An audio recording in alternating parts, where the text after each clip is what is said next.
friends, welcome to நறுமணம் channel. இன்னைக்கு நம்ம ஒரு குருமா பார்க்கலாம். பக்கோடா குருமா. அதுக்கு தேவையானது என்னன்னா ஆனியன் வந்து ஒரு 3 மீடியம் சைஸ் ஆனியன் கட் பண்ணி வச்சிருக்கேன். ஒரு பெரிய தக்காளி கட் பண்ணி வச்சிருக்கேன். ஒரு துண்டு இஞ்சி, கொஞ்சம் 2 பூண்டு அதையும் எடுத்து வச்சிருக்கேன். பச்சை மிளகாய் ஒரு 5 ல இருந்து 6 நம்பர். கொத்தமல்லி கருவேப்பிலை தேவையான அளவு. 1/2 கப் தேங்காய் துருவல். பட்டை ஒரு 3 ல இருந்து 4 பீஸ் எடுத்துக்கலாம். கொஞ்சோண்டு ஏலக்காய் தூள், கிராம்பு ஒரு 4, சோம்பு ஒரு 1/4 ஸ்பூன், பட்டை இலை, பிரியாணி இலை தேவைன்னா எடுத்துக்கலாம். தேவையான அளவு உப்பு. கசகசா வந்து ஒரு 1/2 ஸ்பூன் எடுத்திருக்கேன். 1/2 ஸ்பூன்லேருந்து 1/4 ஸ்பூன் எடுத்துக்கலாம். முந்திரி பருப்பு 6 ல இருந்து 8 நம்பர் எடுத்திருக்கேன். மிளகாத்தூள் வந்து ஒரு 2 சின்ன ஸ்பூன் எடுத்திருக்கேன். பக்கோடாவுக்கு தேவையானது 100 கிராம் கடலைப்பருப்பை ஊற வச்சு எடுத்து வச்சுருக்கேன். ஆனியன் வந்து ஒரு மீடியம் சைஸ் பொடிசாக கட் பண்ணி வச்சுருக்கேன்.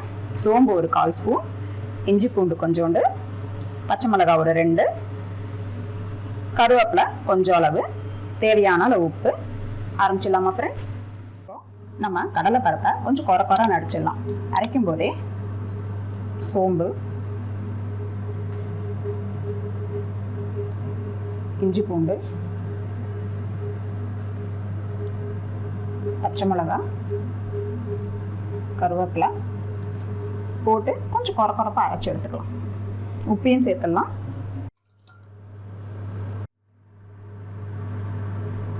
இது மாதிரி கொஞ்சம் குறைன்னு தண்ணி ஊற்றாமலே அரைச்சிக்கோங்க. பருப்பில் இருக்க தண்ணியே போதும்.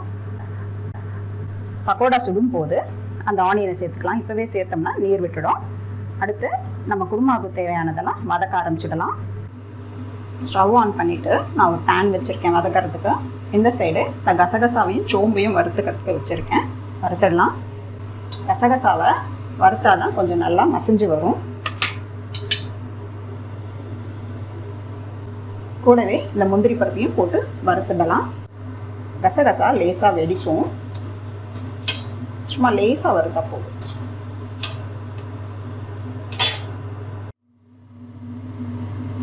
இங்கே பேன் சூடாயிடுச்சு. வதக்கிறதுக்கு தேவையான அளவு எண்ணெயை ஊற்றுறேன்.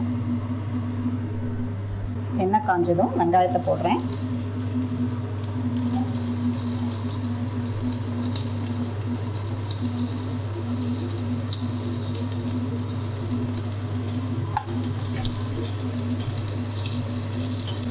இங்கே கசகசா நல்லா செவந்துடுச்சு. நான் நிறுத்திடுறேன். ரொம்ப வதங்கணுன்ற அவசியம் இல்லை. கொஞ்சம் கலர் மாறினதும் நம்ம இஞ்சி பூண்டு சேர்க்கலாம். பச்சை மிளகாய், இஞ்சி பூண்டு கொஞ்சம் வதங்கினதும் நம்ம தக்காளியை சேர்த்துடலாம்.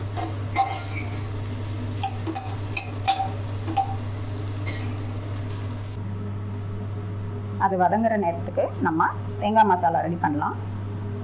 தேங்காய், நம்ம வறுத்து வச்சிருக்கிற கசகசா, சோம்பு, முந்திரி பருப்பு சேர்த்துடலாம்.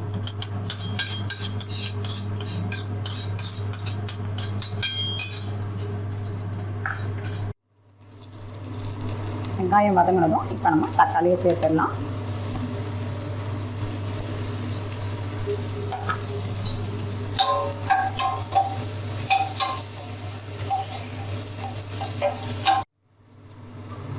தக்காளி நல்லா வதங்கிடுச்சு.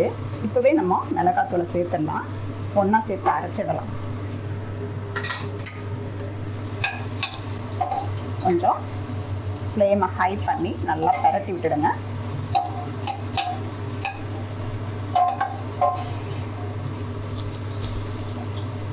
நான் ஸ்டவ் ஆஃப் பண்ணிடுறேன். இது சூடாறினதும் இதையும் நம்ம அரைச்சிக்கலாம். நம்ம வதக்கி வச்சிருக்கிறது ஆறுறதுக்குள்ள நம்ம தேங்காய் மசாலாவை அரைச்சி ரெடி பண்ணிடலாம். நல்ல ஸ்மூத் பேஸ்ட்டாக அரைச்சிக்கலாம். நம்ம தேங்காய் மசாலா அரைச்சி வச்சாச்சு. அடுத்து வெங்காயம் தக்காளியை அரைச்சிடலாம். இதையும் ஸ்மூத் பேஸ்ட்டாக நம்ம அரைச்சிடலாம். ஸ்டவ் ஆன் பண்ணி பேன் வச்சுட்டு கொஞ்சம் ஆயில் ஊற்றிக்கலாம். சூடானதும் சோம்பு, கிராம்பு போடுறேன், பட்டை போடுறேன். எல்லாம் பொரியட்டும்.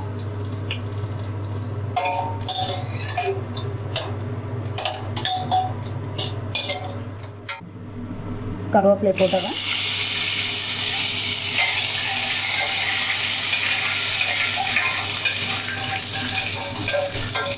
கருவேப்பிலை பொரிஞ்சதும் நம்ம அரைச்சி வச்சிருக்கிற வெங்காயம் தக்காளி பேஸ்ட்டை ஊற்றிடலாம்.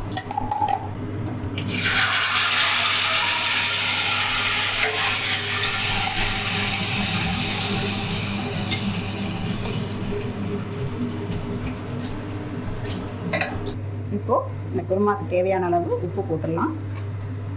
தண்ணி மட்டும் பார்த்து ஊற்றிக்கோங்க, ரொம்ப தண்ணியாக இருந்தால் நல்லா இருக்காது. கொஞ்சம் கொதிக்கட்டும்.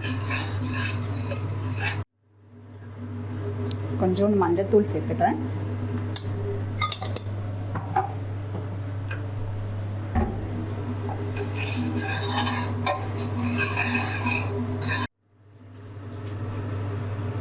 நல்லா ஒரு கொதி வந்ததும் நம்ம தேங்காய் மசாலாவை ஆட் பண்ணிடலாம்.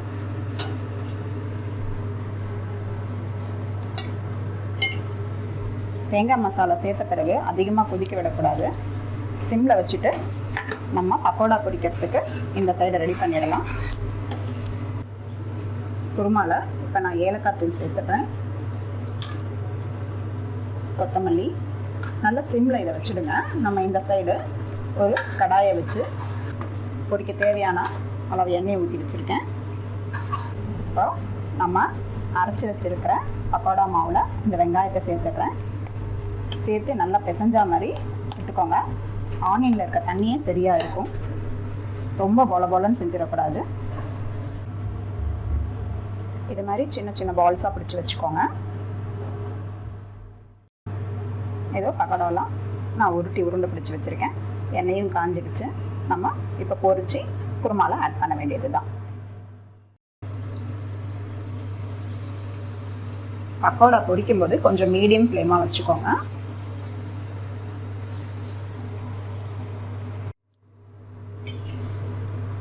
பாருங்கள், நம்ம பக்கோடா நல்லா பொரிஞ்சிருச்சு. அப்படியே சிம்மில் வச்சுருக்க குருமாவில் ஆட் பண்ணிடலாம். மீதி இருக்க எல்லா பக்கோடாவும் பொரிச்சு நம்ம குருமாவில் ஆட் பண்ணிடலாம்.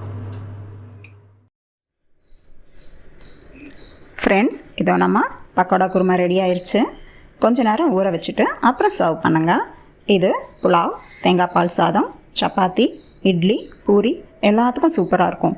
வீட்டுக்கு கெஸ்ட் வரும்போது செஞ்சிங்கன்னா ரொம்ப விரும்பி சாப்பிடுவாங்க. உங்களுக்கு இந்த டிஷ் பிடிச்சிருந்ததுன்னா எங்கள் நறுமணம் சேனலுக்கு சப்ஸ்கிரைப் பண்ணுங்கள். தேங்க்யூ ஃபார் வாட்சிங்.